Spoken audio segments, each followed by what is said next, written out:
मुख्तार अंसारी को उन्होंने बिल्कुल ख़त्म कर दिया, अतीक अहमद को बिल्कुल ख़त्म कर दिया, आजम खां जैसों को ख़त्म कर दिया। ये भू माफिया रहे हैं, गुंडे भू माफिया, जिन्होंने करोड़ों अरबों रुपए की सरकार की जो ज़मीनें थी बिल्कुल हड़प करने का काम किया। ये वो डकैत रहे हैं। ना दूरी है ना खाई है मोदी जी हमारे भाई। उत्तर प्रदेश जो है ना आग में जलने का काम कर रहा था जब समाजवादी गवर्नमेंट थी। हमेशा बाबा रहे और मेरी दुआएं उनके साथ हैं। मैं हर मजार पे उनकी दुआएं मांगती हूँ। मजार पे जाती हैं आप, उनकी दुआ मांगती हैं? उनकी दुआ मांगी कि हमारे ये सरकार, इसमें लड़कियां हमारी सुरक्षित है। उत्तर प्रदेश है, सूबे के मुख्यमंत्री योगी आदित्यनाथ जी हैं, पूरे उत्तर प्रदेश से लेके बंगाल तक नजर रखते हैं। मुसलमानों के लिए मिलूर नहीं है, माफिया आतंकियों के लिए होए, समझे, जिहादियों के लिए होए, वो हमारे मुसलमानों के लिए नहीं। सबका साथ, सबका विकास, सबका विश्वास, सबका प्रयास लेके चले श्री नरेंद्र मोदी जी। क्या नाम है आपका सर? मेरा नाम शारिक अब्बासी है। शारिक अब्बासी जी, कहाँ से हैं आप? मैं बरेली से हूँ। आप बरेली से आते हैं। कल जिस तरीके से देखा गया कि तौकीर अजहर ने जो आह्वान किया था उसमें कई लोग आए भी और सरकार के इन्होंने कहना कि परमिशन जो है वहाँ पर नहीं, जिस कारण भी लोग इकट्ठा हुए। इस पूरे मामले को आप कैसे देखते हैं? सब में पहले तो मैडम सवाल आपका बहुत शानदार है, उसके लिए बहुत बहुत धन्यवाद। आपने जिस तरीके की बात की, जब प्रशासन ने 5 दिन पहले कह दिया कोई भी परमिशन किसी भी तरह से नहीं मिली है तो आपको इजाज़त कार्यक्रम करने की किसने दी? सब में पहला सवाल। दूसरा सवाल, भीड़ जो आई, भाई आप लोग जब पब्लिक को उकसाओगे जब ही पब्लिक आएगी। क्यों पब्लिक से कह रहा हूँ आप तो आ जाओ, आप अपने घर में बैठे हो, ये काम नहीं चलेगा। उत्तर प्रदेश है, सूबे के मुख्यमंत्री योगी आदित्यनाथ जी हैं, पूरे उत्तर प्रदेश से लेके बंगाल तक नजर रखते हैं। मतलब आप कह रहे हैं कि तौकीर अजहर ने लोगों को भड़काने का काम किया? नहीं, भड़काने का काम किया। भाई आप या तो मुझे बुला रहे हो, इंद्रेश जी भाई साहब ने, राष्ट्रीय अध्यक्ष शमशाद मीर जी ने आज हमें बुलाया है यहाँ, तो हम कार्यक्रम में आए हैं, हम उनके सूरत दिखा के जाएंगे यहाँ से। ये नहीं अब आप बरेली के अंदर आपने पब्लिक को बुलाया और बुलाने के बाद आप जो है हाउस अरेस्ट हो गए, तो उसका क्या मतलब? सीधा सीधा मैसेज जाता है। मुसलमानों को आपने जो है बिल्कुल बेकार समझ रखा है। मुसलमान जो है शिक्षित हो चुका है, मुसलमान पढ़ा लिखा हो चुका है, मुसलमान को सब पता है हमें क्या करना है, कैसे करना है। उसका अंदाज़ा केवल ये जो लोग सियासत करते थे वो उनकी सियासत ख़त्म हो रही है और जिन शख्स की आप बात कर रही हो उनकी तो जो है मान्यता तलक रद्द हो गई है। तो अपना वर्चस्व की लड़ाई है ये, हिंदू मुस्लिम प्रशासन की लड़ाई नहीं है, ये केवल अपने वर्चस्व की लड़ाई है। कैसे देख रहे हैं जो पूरा जो मामला चल रहा है, आला मोहम्मद देकर जिस तरह से पोस्टर वोस्टर निकाले गए, इसका क्या मतलब? नहीं मैडम, हुजूर सल्लल्लाहु अलैहि वसल्लम हिंदू के दिल में भी है, मुसलमान के दिल में भी है, ईसाई के भी दिल में है। ये तो हमारा अपना धर्म वो करता है। इसकी ज़्यादा सल्लल्लाहु अलैहि वसल्लम ने तो ये भी फरमाया, आप जो है जब रोड पे से आप निकलते थे लोग उनके ऊपर से कंकरियाँ मारते थे, उनको जो बहुत बुरा भला कहते थे। तो हुजूर ने हमेशा एक पैगाम दिया, लड़ो नहीं, अच्छी तालीम दो।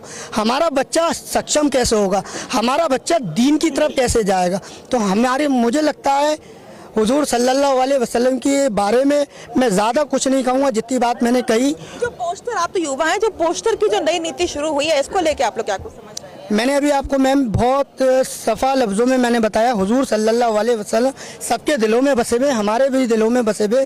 जिस तरीके से और जो पोस्टर लगाए जा रहे हैं, मेरी अपनी मानना है वो दीवारों पे ना लगाया है, क्योंकि जब वो दीवारों पे लगते हैं तो वो हवा के कारण ज़मीन पे नीचे गिरते हैं। तो भाई हुजूर कई जो लोग हैं संगठन जो आप लोग निकलते भी हैं, कोई युवाओं पे पढ़ा दिया जाता है बैनर, उसके जब प्रोग्राम खत्म होता है तो वही बैनर से भगवान का नाम होता है, धर्मगुरु का नाम होता है, वो जाके पैरों पे लगता है, तो उसकी क्या अहमियत है? बस भाई आपकी बहुत बढ़िया बात, वो ज़मीन जो है, ज़मीन पे जब वो गिरता है तो उससे हमें खुद को शर्म लगती है बहुत। मगर ऐसे लोगों को कैसे समझाया जाए? आप मुसलमान तो हो, मगर मुसलमान किस पहलू पे काम कर रहा है, मगर आपके समझ में ये नहीं आता है। हिंदुस्तान में तो हुजूर मोहम्मद साहब ने तो बहुत अच्छा पैगाम दिया, उस पैगाम पे चलने चाहिए। तो मुझे ऐसा लगता है। अच्छा, आप एक समझदारी की बातें बहुत कर रहे हैं कि जो लोग ये काम कर रहे हैं उन्हें आप क्या संदेश देंगे? मैं जो है यही संदेश देता चाहता हूँ अपने भाइयों को, हिंदू भाइयों को भी, मुसलमान भाइयों को, और सारे लोगों को ये संदेश देना चाहता हूँ जो लोग नफरत की राजनीति कर रहे हैं वो उनकी दुकानें केवल बंद होने का काम कर रही हैं, उनकी दुकानें बंद हो चुकी हैं। इसलिए वो ये चाहते हैं उत्तर प्रदेश के अंदर या भारत के अंदर ये दंगा क्यों नहीं हो रहा है। अरे यार, हिंदुस्तान के अंदर, पूरे वर्ल्ड के अंदर देश के लोकप्रिय प्रधानमंत्री नरेंद्र मोदी जी जिस तरीके से पसमानदा की बात करते हैं, बाकी मैं अल्लाह ताला परवरदिगार से मैं उनके लिए दुआ करता हूं। और अभी उनके जन्मदिन पे भी मैंने वो चादर पेश की हमारी पूरी पसमानदा समाज की ओर से। भाई, ना कभी ज़िंदगी में ऐसा प्रधानमंत्री आया, ना कभी ज़िंदगी में आएगा नरेंद्र मोदी जी। ये बताइए, आप लोग यूपी से आते हैं और योगी आदित्यनाथ के मुख्यमंत्री हैं, उनको लेके कई कुछ बातें होती है कि यूपी मुसलमान डरा हुआ है, बाबा जो है वो धर्म पर राजनीति कर रहे हैं, कितनी असलियत है इन सब बातों में? मैडम, अगर धर्म की राजनीति करते होते, आपके सामने शारिक अब्बासी खड़ा हुआ है, उसे 1.25 सदी का टिकट देने का काम किया। मैं भी मुस्लिम समाज से आता हूँ, मुझे मेन बॉडी के अंदर मुझे मीडिया प्रभारी ओबीसी मोर्चा का बनाया गया, तो मुझे तो ऐसा लगता नहीं है धर्म की राजनीति करते। अगर धर्म की राजनीति करते होते तो उत्तर हज कमेटी के अंदर मंत्री दानिश आजाद अंसारी नहीं बने हुए बैठे होते, अल्पसंख्यक मोर्चे के प्रदेश अध्यक्ष उमर वासिद अली नहीं बने बैठे होते, और राष्ट्रीय अध्यक्ष जमाल सिद्दीकी जी जो है नहीं बने रहते। मैडम, कुछ नहीं है बात, केवल ये गुमराह करने का काम कर रहे हैं। ऐसा ना समाजवादी या कांग्रेस बसपा आने की तो है ही नहीं, कांग्रेस आने की नहीं है। कांग्रेस ने क्या किया? अखिलेश यादव जी को आप लोग पसंद नहीं करते? बिल्कुल, दो कौड़ी का बुरा आदमी है, वो तो गंदा आदमी है। मुसलमानों को तो केवल सरकार रही दंगे ही होते रहे, की बात क्यों करते जब तक उनकी सरकार रही तो दंगे ही होते रहे। आप देख लीजिए, दंगा मुक्त है हमारे यहाँ का यूपी। यूपी में कोई दंगा नहीं होता है। अखिलेश यादव की सरकार जब रही तब यूपी में हमेशा दंगे, हमेशा लड़ाई झगड़े ही उन्होंने कराए हैं उनकी सरकार ने। मैडम, ये अखिलेश यादव वही हैं जो कार व्यक्तियों के ऊपर हमारे गोली चलवाने का काम किया था इस व्यक्ति ने, और ये वही समाजवादी पार्टी है। स्वर्गीय मुलायम सिंह यादव जी ने मुरादाबाद के अंदर एक बयान दिया था, ये लड़कों से तो गलतियां हो जाती हैं, यानी कि जो व्यक्ति पीडीए की बात कर रहा है, जिसके घर में सारे सांसद हो, तो किस तरीके से पीडीए की, अगर पीडीए के आप वो हो, रहनुमा हो, तो आपने अब्बासी को टिकट क्यों नहीं देने का काम किया? विधायक सांसद बनाने का काम क्यों नहीं है? आप एमएलसी बनाएंगे तो यादव को बनाएंगे। मतलब आप लोग योगी आदित्यनाथ जी को इतना पसंद करते हैं? नहीं, माननीय मुख्यमंत्री जी से 2 बार मेरी भी भेंट हुई, और वाकई में वो बहुत ही शानदार शख्सियत है। हिंदू मुस्लिम की जो मिसाल देते हैं, वो बहुत ही अच्छे व्यक्ति हैं। माननीय बुलडोजर की काफी ज्यादा चर्चा होती है, बाबा कहता है बुलडोजर बुरे लोगों के लिए, बुरे लोगों के लिए, ये जो गलत लोग हैं उनके लिए है ये सब कुछ, उन्हीं को भय होना चाहिए। सही लोगों को वो तो मैडम माफियाओं के लिए है बुलडोजर, मुसलमानों के लिए बुलडोजर नहीं है। माफिया आतंकियों के लिए होए, समझे, जिहादियों के लिए होए, वो हमारे मुसलमानों के लिए नहीं। सबका साथ, सबका विकास, सबका विश्वास, सबका प्रयास लेके चले श्री नरेंद्र मोदी जी, समझे। सबसे ज्यादा फायदा हम 17% है, 34 से 40% मुसलमानों को फायदा हुआ। मैडम, आपने कैसी बात की थी? हम यूपी में बिल्डोजर जो है, जो हमारी माताएं बहनें जब घर से निकलती थी, समाजवादी सरकार के अंदर उनकी चेनें खींचने का काम करती थी, उनके कपड़े फाड़ने का काम करती थी। ये बिल्डोजर अब बाबा की सरकार बनने से जो व्यक्ति महिलाओं के ऊपर नजर उठाने का काम करता है ना, तो माननीय मुख्यमंत्री उसका घर तबाह करने का काम करते हैं। कहते हैं ना कि बाबा का बुलडोजर हमेशा एक ही जाति पर आकर के टिक जाता है। नहीं, एक ही जाति का सवाल नहीं है। उन्होंने अक्सर, आप देख लीजिए, उठा के देख लीजिए रिकॉर्ड, मुख्तार अंसारी को उन्होंने बिल्कुल ख़त्म कर दिया, अतीक अहमद को बिल्कुल ख़त्म कर दिया, आजम खान जैसों को ख़त्म कर दिया। ये भू माफिया रहे हैं, गुंडे भू माफिया, जिन्होंने करोड़ों अरबों रुपए की सरकार की ज़मीनें थी बिल्कुल हड़प करने का काम किया। ये वो डकैत रहे हैं।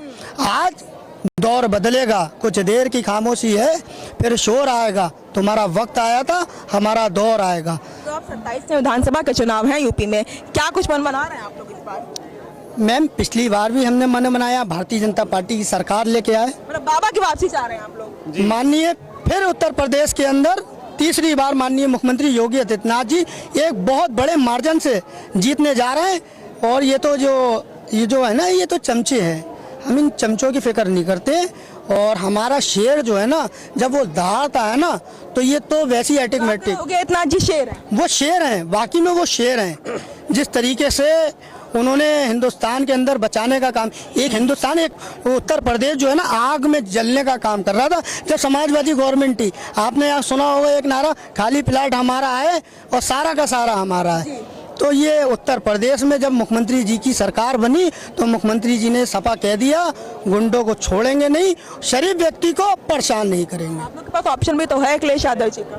नहीं मैम, वो तो बिल्कुल उस व्यक्ति की ना तो हम बात पसंद करते हैं। मेरे जितने भी इंटरव्यू आप देखना आज तक पे एबीपी पे या जितने भी इंटरव्यू, मैं तो बिल्कुल उसे पसंद नहीं करता, क्यों वो उनने मुसलमानों को गुमराह करने का काम किया उसने। वो टोटी चोर है, बिल्कुल बेकार आदमी है वो। मतलब यूपी का मुसलमान अब सिर्फ बाबा को पसंद कर रहा है। बिल्कुल बिल्कुल। ऐसी क्या वजह, ऐसा क्या बाबा में काम कर रहा है, सराहनीय कार्य है, काम कर रहा है, सबको देख रहा है, सबके साथ है, कोई भेदभाव नहीं है, कोई भेदभाव नहीं है। धर्म की साथ नहीं है जी।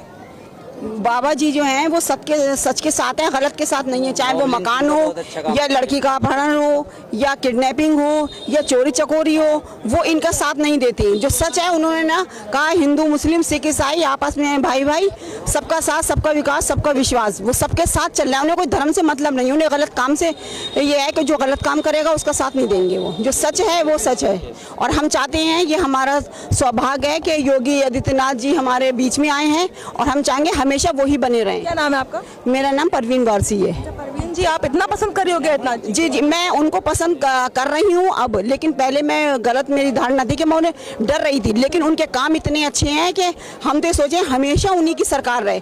जैसे बाबा ही रहे हमेशा बाबा रहे, और मेरी दुआएं उनके साथ हैं। मैं हर मज़ार पे उनकी दुआएं मांगती हूँ। मजार पे जाती हैं आप, उनकी दुआ मांगती हैं? उनकी दुआ मांगी कि हमारी ये सरकार, इसमें लड़कियां हमारी सुरक्षित हैं, 24 घंटे हमें लाइट मिल रही है, मकान मिल रहे हैं, और मैम आयुष्मान कार्ड अभी किसी पड़ोसी से मांगो 5 रुपए नहीं देगा और मांगेगा, और वो 5 लाख तक का इलाज फ्री करवा रहे हैं। जो गरीब लोग बेमौत मर जाते थे, आज वो उन्हें अफसोस नहीं है, वो अपनी मौत से ही मर रहे हैं।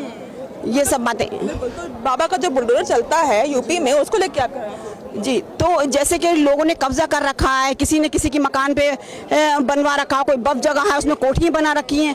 जो उन्होंने देखा है गलत, तो वो गलत के साथ नहीं है, इसलिए वो उनको गिरा रहे हैं। लोगों ने एक अफवाह उड़ा रखी है, और जो अखिलेश यादव हैं और सरकारें वो इसलिए इसको हवा दे रही हैं ताकि इनकी सरकार गिरे और हमारी आ जाए। अच्छा, हाँ, पसंद नहीं करती क्या आप? नहीं नहीं, बिल्कुल हम पसंद नहीं करते, क्योंकि वो पसंद करने लायक ही नहीं है, क्योंकि उन्होंने हमेशा गलत का साथ दिया है। उन्होंने यादव का साथ दिया है, उन्होंने कभी ये नहीं कहा है कि मुसलमान का कभी नाम नहीं लिया। ये सरकार ऐसी सबका नाम लेती है कि ये हमारे अपने, वो हमारे अपने। मोदी जी हमारे भाई हैं, ना दूरी है ना खाई है, मोदी जी हमारे भाई हैं। ना दूरी है ना खाई, मोदी जी आपके भाई? जी, वो हमारे दिल को पहचान रहे हैं। पहले कभी महिलाओं की इज्जत नहीं थी, आजकल देखो राशन कार्ड देखिए महिलाओं के नाम, बैंक के खाते 0 से खुलवाए उन्होंने महिलाओं के नाम, सारे काम वो महिलाओं के नाम कर रहा। महिलाओं को इज्जत, 3 तलाक, जो औरतें प्रताड़ित होती थी और हम उनके शिकायत करते, बहुत राहत मिली। जी, हम मौलाना पास जाते थे तो वो ये कहते थे भैया आप भी रहो, दूसरी बीवी भी रहेगी। उन्होंने इसको खत्म करके औरतों की दिल की तकलीफों को खत्म कर दिया, ताकि हमारी आने वाली पीढ़ी जो है वो सुखी रहे और हमारी लड़कियों को मतलब शान से चल सके। वो मतलब यूपी में जो मुस्लिम महिलाएं हैं वो भी अब बाबा को पसंद कर रही हैं, भाजपा को पसंद कर रही हैं। जी, भाजपा को पसंद कर रहा है, भाजपा के साथ है और भाजपा के साथ रहेंगे।